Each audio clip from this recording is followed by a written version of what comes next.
மாறன் சீரியல்ல இப்போ ஒரு அட்டகாசமான எபிசோட் வந்திருக்கு. வீராக்கு எல்லா உண்மையும் தெரிஞ்சிச்சு. மிஸ் பண்ணாம ஃபுல்லோடையும் கேளுங்க. அதுக்கு முன்னாடி இந்த வீடியோ பிடிச்சிருந்துச்சுன்னா லைக் பண்ண பாருங்க. ரொம்ப பிடிச்சிருந்துச்சுன்னா நம்ம சேனலுக்கு வந்து சப்ஸ்கிரைப் பண்ணி கண்டினியூஸா ஆதரவு வந்து தாங்க. மாறன் வந்துட்டு மீராட்டம் பேசிட்டு அப்படியே வெளியில வந்து வராங்க. வெளில வந்ததுக்கு அப்புறமேட்டுக்கு, மாமா நீங்க தான் வந்து எங்க அக்காவுக்கு ஏத்த சரியான ஜோடி. ஆனா உங்களுக்கு கல்யாணம் ஆக முடியாம போயிடுச்சு. எனக்கு ரொம்பவே வருத்தமா இருக்கு. நான் வேணா பேசட்டா? அதெல்லாம் ஒண்ணும் இல்லடி. எதுவா இருந்தாலும் பார்த்துக்கலாங்கிற மாரி தான் சொல்றாங்க அந்த இடத்துல.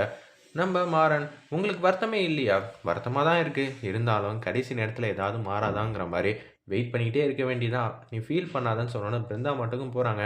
"ஏன்டா இப்படி இருக்க?" அப்படின்னு சொல்லி கேட்டோனே, "அதெல்லாம் ஒண்ணும் இல்ல. என்ன பண்றது? பார்க்கலாம். நான் ரொம்பவே வந்து ஆசை வச்சுட்டேன். அது மட்டும் இல்லாம, நான் அவங்கள அம்மா ஸ்தானத்தில வச்சு பார்த்துட்டேன் வீராவ. எனக்கு அதுதான் வந்து மன உளைச்சலா இருக்கு. நான் ஸ்டார்ட்டிங்லேருந்து அவ பார்க்கும்போதே, அவ என் மேல காட்டின அக்கறையெல்லாம் நினைக்கும்போது, எங்க அம்மாவுக்கும் அவளுக்கும் பெரிய வித்தியாசம் தெரியல. அம்மா போல மனைவி கிடைக்கிறதுலாம் மிகப்பெரிய வரம். என்ன பண்றது? பார்க்கலாம்." அப்படின்னு சொல்லிட்டு மாறன் மட்டும் ஃபீலிங்கா வந்து எமோஷனல் ஆயிட்டு அங்கேருந்து கடந்து போறாங்க. ஒரு பக்கம் மாறனுக்கா நான் பேசுறேன்னு சொல்லிட்டு ரூமுக்கு வேக வேகமா வராங்க நம்ம சூர்யா. என்னையும் நினச்சிட்டு இருக்க உங்க மனசுல கேவலம் அரவிந்த் கிட்ட போய் உன் வாழ்க்கையை வந்து ஒப்படைக்கிறேங்கிற. என்ன நாங்க பேசினதெல்லாம் கேட்டியா? மாறன் வந்து தங்கமான பையன் தெரியுமா? சரி அவன் நல்ல பையனா இருந்தா வச்சுக்க. எனக்கு கவலையும் இல்லை தேவையும் இல்லை அப்படின்னு சொல்றாங்க. ஏய் அரவிந்த் வந்து ஸ்டார்ட்டிங்கில எதுவுமே வேணான்னு சொன்னாங்க. அதுக்கப்புறமேட்டுக்கு மாறன் வந்து உன்கிட்ட சொன்னான். ஆனா நீ பொய்யின்னு சொன்ன. இப்ப அதானே உண்மையா இருக்கு. சரி இப்ப என்ன பண்ணணுங்கிற? அப்படின்னு சொல்லிட்டு இருக்காங்க வீரா. அந்த இடத்துல ஏய் ரொம்பவே தப்பா வந்து பேசிட்டு இருக்க. அரவிந்த் மாரி ஒரு பையன்கிட்ட உன் வாழ்க்கைய குடுக்காத. மாறன் வந்து 100% என்ன 200% வந்து ரொம்பவே நல்லவங்க. அவன் நல்லவனா இருக்கலாம். என் மனசுக்கு புடிச்ச பையனா அவன் நடந்துக்கிறான்னு நீங்கலாம் சொல்லலாம். ஆனா, கண்டிப்பா அப்படியெல்லாம் எதுவும் கிடையாது. அவன் என் பக்கத்துல வந்தாலே, எனக்கு எங்க அண்ணனோட ஞாபகம் தான் வருது. அதனால கண்டிப்பா நான் அவன கல்யாணம் பண்ணிக்கவே மாட்டேங்கிற மாரி தான் உறுதியா வந்து சொல்லிட்டு இருக்காங்க. அப்பன்னு பார்த்து நந்தினி வந்துடுறாங்க. அரவிந்தோட லவ்வரு. "ஏங்க நான் தான் நந்தினி. உங்ககிட்ட முக்கியமான விஷயம் வந்து பேசணும். என்னதான் வந்து மாப்பிள வந்து லவ் பண்ணிட்டு இருந்தாங்க அரவிந்து. என்ன வேணான்னு சொல்லிட்டாங்க. எங்க வீட்ல வந்து பெருசா வந்து எதுவும் செய்ய முடியாது. ஆனா உங்களுக்கு ஏகப்பட்ட ரூவா தரனால தான் இந்த கல்யாணத்துக்கே வந்து ஒத்துக்கிட்டாப்புல. தயவு செஞ்சு என் வாழ்க்கைய வந்து சேவ் பண்ணுங்கன்னு சொல்லி, எல்லா உண்மையும் வந்து சொல்லிர்றாங்க நம்ம வீரா கிட்ட. இத வந்து கேட்டோனே, ஒரு செகண்ட் வந்து யோசிக்கிறாங்க. "ஏய் பாத்துக்க, மாப்பிள்ளைய பத்தி இப்படியெல்லாம் வந்து தகவல் வருது. அதனால கண்டிப்பா நம்ம இத பத்தியெல்லாம் யோசிக்கவே கூடாது. நீ மாறன கல்யாணம் பண்ணு, கல்யாணம் பண்ணாம இரு. அது உன்னோட தனிப்பட்ட விருப்பம். ஆனா இந்த வாட்டி நீ தப்பான முடிவு எடுத்துறாத." அப்படின்னு சொல்லி யோசிக்கும்போது, "ஆமாங்க, இதாங்க சத்தியம்." அப்படின்னு சொல்லிட்டு இருக்காங்க நந்தினியும்.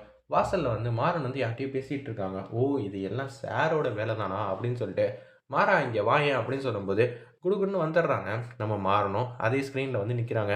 உடனே, "இந்த பொண்ணு உனக்கு தெரியுமா?" "இல்லையே, தெரியாதே." "ஏன்டா நீ இவ்வளோ கேவலமா நடந்துப்பேன்னு?" "தெரியாமயே போச்சுன்னு" சொல்லி திருப்பியும் பழசையே பேச ஆரம்பிச்சிடுறாங்க நம்ம வீரா. "என்னடி சொல்ற? நான் பாட்டுக்கு உன்கிட்ட கேட்டேன். நீ முடியாதுன்ட்ட. கல்யாண வேலையெல்லாம் நான் பார்த்துட்டு இருக்கேன். எந்த பிரச்சனைக்கும் சம்மந்தம் இல்லாத என்ன போய் வந்து இங்க கோத்து விட்டுக்கிட்டு இருக்க?" அப்படின்னு சொல்லும்போது, இவ என்ன தெரியுமா சொன்னா? "ஏய் நிப்பாட்டுமா! ஏற்கனவே 1000 பிரச்சனை வந்துகிட்டு இருக்கு. லாரி லாரியா. அப்படி இருக்கிற சூழ்நிலையில, நீ என்னம்மா புதுசா வந்து என் பேர எதுவும் சொல்லிட்டு இருந்தியா?" அப்படின்னு சொல்லி மாறன் வந்து அந்த நந்தினிங்கிற பொண்ணுகிட்ட கேட்கும்போது, "ஏய் என்னடா இப்படி நடிக்கிற?" அப்படின்னு சொல்லி வீரா வந்து கேட்குறாங்க. "உன்ன பத்தி எனக்கு தெரியாதா? இந்த கல்யாணத்த நிப்பாட்டணும்னு ஏகப்பட்ட வழியில வந்து முயற்சி பண்ணிட்டு இருக்க. இவங்க அரவிந்த பத்தி தப்பா சொல்றாங்க." "நிறுத்து, நிறுத்து. என்னது அரவிந்த பத்தி தப்பா வந்து இவங்க சொல்றாங்களா? யாரும்மா நீ? முதல்ல டோட்டலா எல்லாத்தையும் சொல்லுனோனே, இவங்க கர்ப்பமான விஷயம், லவ் பண்ண விஷயம் எல்லாத்தையும் சொல்லி முடிக்கிறாங்க. "ஏய் வீரா! இது ஒரு நல்ல சந்தர்ப்பம். மாப்பிள இப்படிப்பட்டவர்ன்னு தெரிஞ்சிருச்சு. இந்த கல்யாணத்த நிப்பாட்டு. நீ வந்து எப்புட்றா எதுவுமே தெரியாத மாரி நடிக்கிற? சத்தியமா நான் இதெல்லாம் நம்பவே மாட்டேன்." அப்படின்னு சொன்னோனே, ரொம்ப ஃபீல் பண்றாங்க நம்ம மாறன். "என்னடா இது! இவ நம்பவே மாட்டேங்கிறா." அப்படின்னு சொன்னோனே, நந்தினி கிட்ட வந்து தனியா கூப்பிட்டு வந்து பேசுறாங்க நம்ம மாறன். "யாரும்மா நீ? நீ சொல்ற தகவல் உண்மையிலேயே உண்மதானா? இல்ல மத்தவங்க சொல்ற மாரி எதுவும் டிராமா எதுவும் பண்றியா?" "சத்தியமா உண்மதாங்க. வீரா தான் நம்ப மாட்டேங்கிறா. அவ அவ்வளோ சீக்கிரமா யாரையும் நம்ப மாட்டாம்மா. அதுதான் அவ மிகப்பெரிய வந்து பிரச்சனையே. நீ வந்து எங்க அப்பாட்ட சொன்னேன்னு வச்சுக்கயேன், கல்யாணம் வந்து ஈஸியா வந்து நிப்பாட்டிறலாம்." அப்படின்னு மாறன் வந்து அதிரடியா வந்து சொல்றாங்க அந்த இடத்துல. "நீங்க இங்கேயே இருங்க.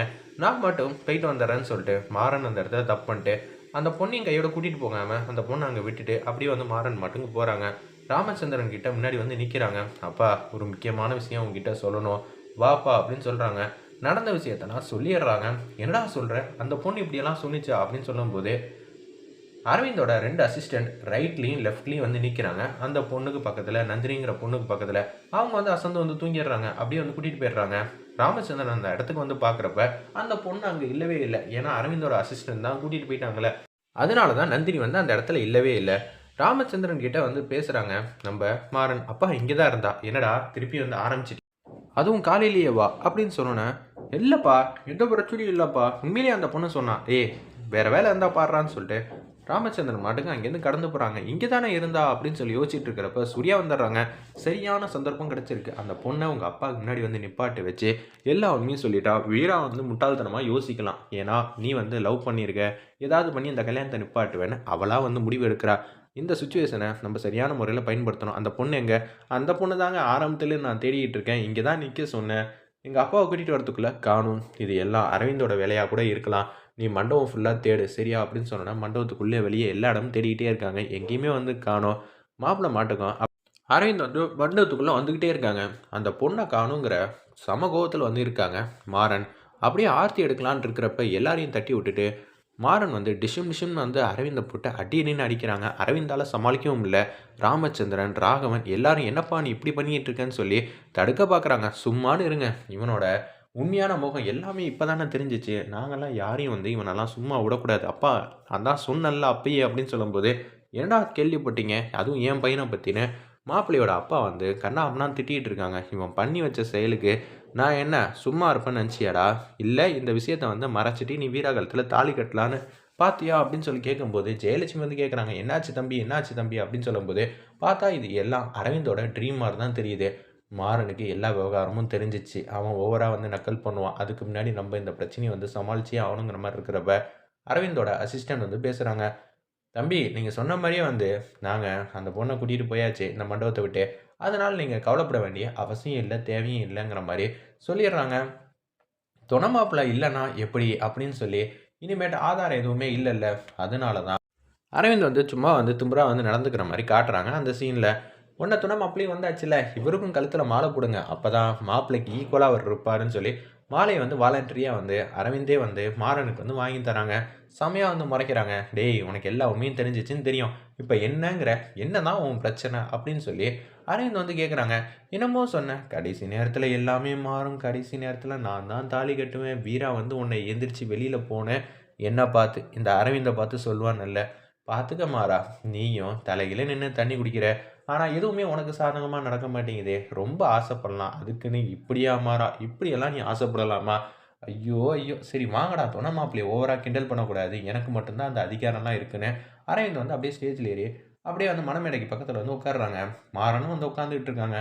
ராகவன் வந்து ஃபீல் பண்ணிகிட்டு இருக்காங்க. என்னால் தானே இவ்வளோ பெரிய பிரச்சனையாச்சு, நானே எல்லா உண்மையும் சொல்லிட்டா அப்படின்னு வண்டிகிட்ட கேட்கும்போது, அதெல்லாம் ஒன்றும் வேணாண்டா, அது அவன் பிரச்சனை, அவனே பார்த்துக்கிட்டோம், உன் வாழ்க்கையும் அவன் முக்கியம்னு நினைக்கிறான், தேவையில்லாமல் உன் வாழ்க்கையை நீயே வந்து கெடுத்துக்காத, நீயே என் புள்ள மாதிரி தானே அப்படின்னு ராகவன்ட்ட வந்து பேசுகிறாங்க நம்ம வள்ளி.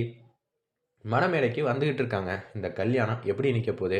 வீரா காலத்தில் நிச்சயம் வந்து மாறனுக்கும் வீராவுக்கும் தான் கல்யாணம் நடக்கும். அதில் எந்த விதமான சந்தேகமும் இல்லை. வெயிட் பண்ணி